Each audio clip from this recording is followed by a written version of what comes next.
नमस्कार। मैं हेना प्रसून बहुत बहुत स्वागत करती हूँ आप सबों का अपने चैनल हेना प्रसून एस्ट्रोलॉजी में।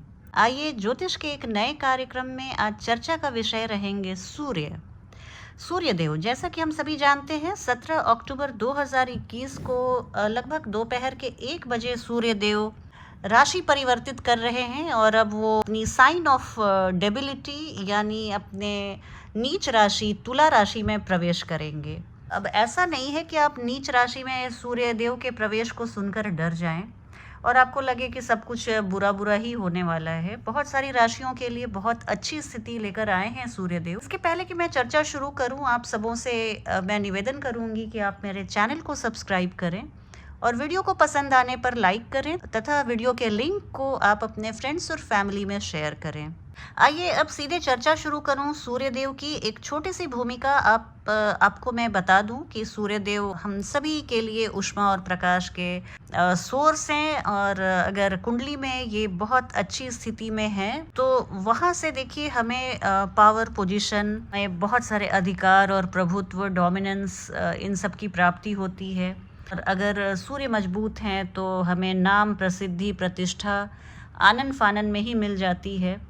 हमें या तो सरकारी नौकरी या बड़े पॉलिटिशियंस या पॉलिटिकल एरिना से बहुत लाभ प्राप्त होता है।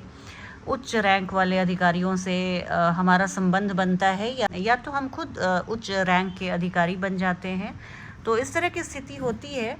और इसके अलावा मैं एक बात और बता दूं कि मंगल ग्रह की राशि मेष राशि में सूर्य उच्च के होते हैं और तुला राशि में वो अपनी नीच अवस्था में आ जाते हैं। सभी हम 12 राशि वाले लोगों के लिए जो स्थिति बन रही है, जब नॉर्मल साल के इन महीनों में जब सूर्य देव अपनी नीच राशि में तुला राशि में आते हैं तो आप देखेंगे कि थोड़ी सी इन जनरल असंतोष की भावना लोगों में पनप सकती है।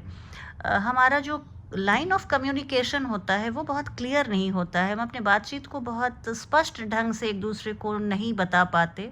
इसके अलावा आप अपने मान सम्मान को लेकर चिंतित हो सकते हैं या आपको लगेगा कि मैं जितना डिज़र्व करता हूँ उतना मुझे नहीं मिल रहा। इसके अलावा आप थोड़े से सेल्फ सेंटर्ड हो सकते हैं, आत्म केंद्रित हो सकते हैं।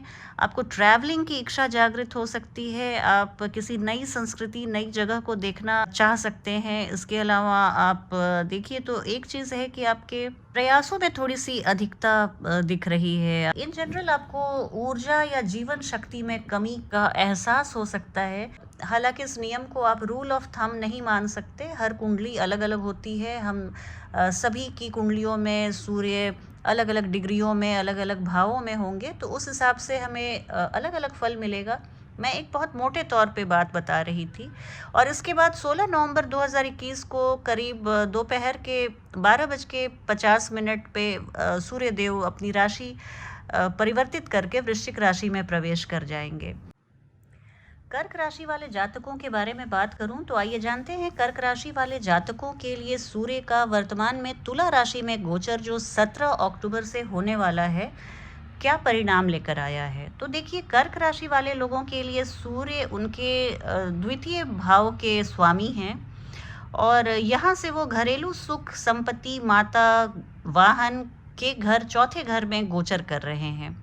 तो इस अवधि के दौरान एक है कि आपके माँ के साथ आपके संबंध थोड़े बिगड़ सकते हैं, थोड़ी बहुत टकराव की स्थिति उत्पन्न हो सकती है या फिर आपके माता जी के स्वास्थ्य संबंधी आपको कुछ चिंताएं हो सकती हैं। तो इस तरह की स्थिति से आप बिल्कुल बचे रहिए। आप आदित्य हृदय स्तोत्र का पाठ जरूर कीजिएगा, इससे आपको बहुत फायदा मिलेगा। और अगर आप नौकरी पेशे में हैं तो आपको सलाह दी जाती है कि आप कुछ अपने मेंटर की बात सुने। आप कोई अपने सीनियर जो ऐसे हैं व्यक्ति जिन पर आपका विश्वास है तो उनसे आप मार्गदर्शन लेकर कार्य कीजिए, इससे आपको बहुत फायदा मिलेगा। और इस अवधि के दौरान आप अपनी वाणी का थोड़ा सा ध्यान रखिए। सेकंड हाउस के लॉर्ड 4th हाउस में जा रहे हैं तो यहाँ पर आपकी वाणी थोड़ी कठोर होती हुई दिख रही है। आप सीधे मुंह बात नहीं करते हुए दिख रहे हैं। और इसके अलावा मैं आसपास के लोगों में देख रही हूँ कि आप बहुत ज़्यादा प्रशंसनीय नहीं हो सकते हैं अगर आप अपने वाणी को सौम्य ना बनाएं तो। और इसके लिए आप थोड़े बहुत ये देखिएगा कि आप आलोचना के पात्र मत बनिए आप अपनी वाणी को लेकर, क्योंकि वाणी हमारे पर्सनालिटी क्या हमारे व्यक्तित्व का एक बहुत बड़ा रोल अदा करता है, तो उसको आप बिल्कुल नज़रअंदाज मत कीजिएगा। इस दौरान आपके डिसीजन मेकिंग पावर थोड़ी सी गड़बड़ हो सकती है।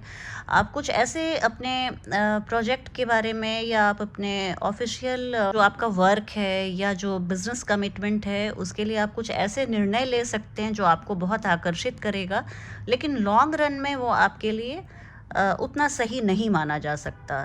तो इसका आप ध्यान रखिएगा। और बहुत मटेरियलिस्टिक आप हो सकते हैं, भौतिकवादी चीज़ों में आप लीन हो सकते हैं, तो यहाँ से आप थोड़ा-सा अपना ध्यान हटाइएगा। आप शाह खर्ची भी करेंगे, ये आपके लिए बहुत अच्छी स्थिति बन रही है कि आप चूँकि धन बहुत आएगा तो आप खर्च भी करेंगे उसी अनुपात में। मुझे इस गोचर काल के दौरान आप बड़ी राशि खर्च करते हुए दिख रहे हैं। और जो लोग गवर्नमेंट जॉब में हैं या पॉलिटिक्स में हैं, तो उनके लिए पावर पोजीशन बनाए रखना थोड़ा-सा मुझे डिफ़िकल्ट लग रहा है। आप अभी नौकरी बदलने या चेंज करने की बिल्कुल मत सोचिएगा, आपको नौकरी खोने का खतरा ना हो, क्योंकि इस दौरान आप अगर कोई गलत निर्णय लेते हैं और अपने नौकरी को बदलने की सोचते हैं, तो अभी आपको नौकरी खोने का भी खतरा दिख रहा है। तो इसलिए आप बहुत शांति से और पूरी एकाग्रता से अपने नौकरी को अभी जो जैसा है वैसा चलाइए, और जॉब चेंज होने की जब स्थिति बनेगी तो मैं ज़रूर बताऊंगी। और इस दौरान आप अपने जो कार्यशैली है आपकी या जो आपकी बोलने की शैली है उस पर आप खूब काम कीजिए। अदरवाइज़ आप अननेसेसरी के हर्डल्स और बाधाओं और संघर्ष में अपने को पा सकते हैं। और जो लोग संपत्ति या वास्तविक संपत्ति के व्यवसाय में हैं, जो रियल एस्टेट प्रॉपर्टी में डील करते हैं, उनके लिए एक बहुत ही ये शानदार समय है। और इसके लिए मैं देख रही हूँ कि आप अगर इस तरह के प्रॉपर्टी रिलेटेड मैटर का बिजनेस है आपका, तो आप वहाँ बहुत अच्छा खासा लाभ कमाते हुए दिख रहे हैं। अगर आप बिजनेसमैन हैं तो आप इस दौरान थोड़े से अपने बिजनेस को लेकर इनसिक्योर फील कर सकते हैं, लेकिन आप अपनी एकाग्रता से काम कीजिए और सूर्य देव आपको अनुकूल परिणाम देने में कोई कसर नहीं छोड़ेंगे।